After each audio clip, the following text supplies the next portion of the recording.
Crispin, the Cross of Lead, Chapter 12.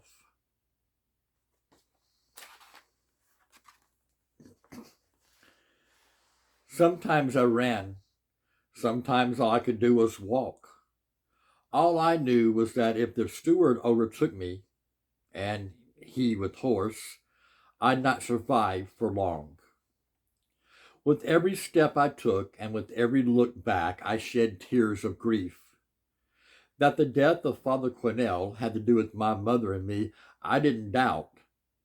I wondered if it was because a priest was helping me, or if it was because he was about to tell me about my father or something more about my mother. I forced myself along, keeping to the road, though to speak of the muddy path I took as a road was a gross exaggeration. Though uneven as well as muddy and barely half a rod across, it's what I followed.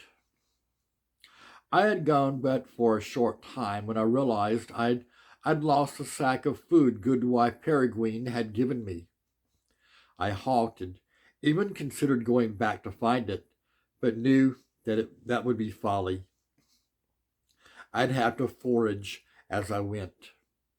I did touch the thong around my neck. The little pouch the old hag had given me, with the cross of lead, remained. Grateful to have that at least, I pushed on. At first the road took me by open areas, but soon it led me into a forest of densely twisted trees that allowed neither moon nor starlight to seep through. After going a little more, I halted, too exhausted to go on. I sank down, back propped against a tree.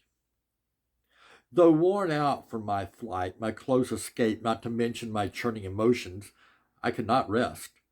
I kept thinking of all that had happened, trying to make sense of what had occurred, of how I had become a wolf's head. As for what would happen, I could see little but an early death and an unmarked grave, if I were lucky to have even that.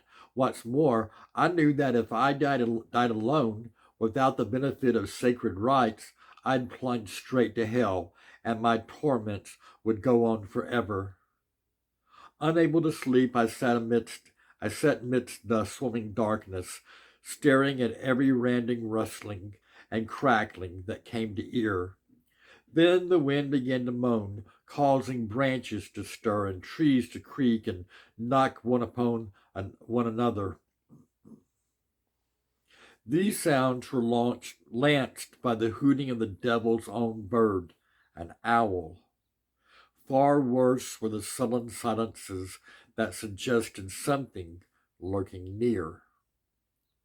At length, I flung myself upon my knees and prayed long and hard to our Savior Jesus, to his sainted Mother Mary, and most of all, to my blessed Saint Giles, for mercy, guidance, comfort, and protection.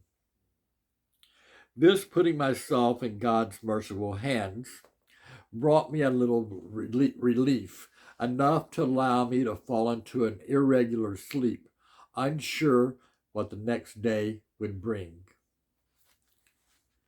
End of chapter 12 of Crispin, the Cross of Lead by Avi.